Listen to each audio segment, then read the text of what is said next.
Hello everyone, welcome back to my channel. This side Pooja and I'm a third year student of Government College of Nursing Almora.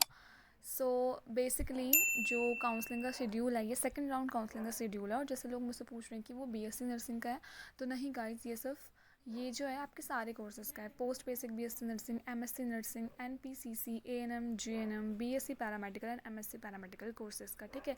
ये second round की जो counselling है वो सिर्फ Uttarakhand BSc nursing की नहीं, सारे कोर्सेज़ के जो आप ऊपर से देख सकते हैं, ठीक है। इसमें क्या है देख लेते हैं। Online registration, fee payment, application form and choice filling for all courses as per candidate eligibility, वो आपकी 12 अक्टूबर 4 बजे से 18 अक्टूबर 5 बजे तक है, ठीक है। यहाँ पे आप रजिस्ट्रेशन कर सकते हैं, फ़ी पेमेंट कर सकते हैं, चॉइस फिलिंग कर सकते हैं। डेटा प्रोसेसिंग आपकी 19 से 20 तक रहेगी।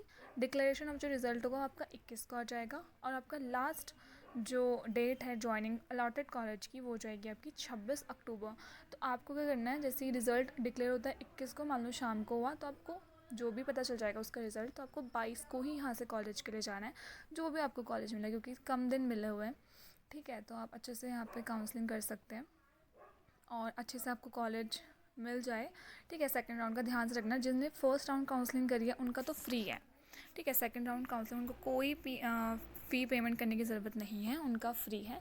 लेकिन जो अभी एज अ फर्स्ट काउंसलिंग कर रहे हैं सेकंड राउंड काउंसलिंग को, उनको 1500 यहाँ पे करने होंगे, ठीक है। इसके बाद एक और राउंड होता है मे बी थर्ड राउंड, तो उसमें शायद 500 रुपीज़ पे करने होते हैं। तो अगर आपको फिर भी इसमें राउंड में अच्छा कॉलेज नहीं मिल पाता और आप सोच रहे हो कि आपकी रैंक बहुत अच्छी है कि आपको मिल जाएगा, चांसेस हैं, तो प्लीज़ मॉप अप राउंड भी करवाना। क्योंकि मैंने अपनी टाइम में, मुझे हल्द्वानी मिल जाता लेकिन मैं मॉप अप नहीं करवा पाई थी, क्योंकि मुझे इतना नॉलेज नहीं, मतलब मुझे नहीं पता था कि थर्ड राउंड भी होगा। और मैं सेकंड करवा के फिर मैंने कहा यार नहीं मिलेगा, लेकिन मेरी जितनी रैंक थी उसके उसके उससे भी कम रैंक में लोगों को मिल गया। तो ऐसी गलती नहीं करनी है, ठीक है। 500 रुपीज़ कुछ नहीं होता है, कॉलेज अच्छा चाहिए तो करनी है। और मुझसे काफ़ी लोग पूछ रहे हैं कि जो अल्मोड़ा का है कॉलेज वो आईएनसी एफिलेटेड है या नहीं है। देखो, मैंने अपने प्रिंसिपल से बात की थी, तो उनने मुझे बताया था कि ऐसा कुछ नहीं होता। जैसे नोटिस आया हुआ तो उसमें सब दिखाया है कि दून कॉलेज आईएनसी से एफिलेटेड है, ठीक है। तो कभी 2019 में हमें भी अल्मोड़ा कॉलेज को भी आईएनसी से एफिलेटेड दिखाया है, कभी हल्द्वानी को भी दिखाया है। तो अभी तक तो सिर्फ शायद दून ही एफिलेटेड है,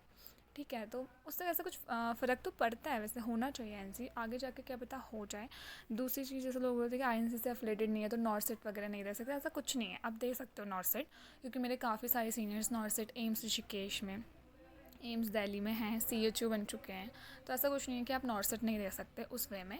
और आईएनसी से एफिलेटेड नहीं है तो उसका तो मैं भी कुछ नहीं कर सकती है, क्योंकि मुझे भी बाद में पता चला था कि ये नहीं है, ठीक है। स्टार्टिंग में ऐसा कुछ कोई कंफर्म नहीं बताता है, तो वो मैं आपको बता रही हूँ।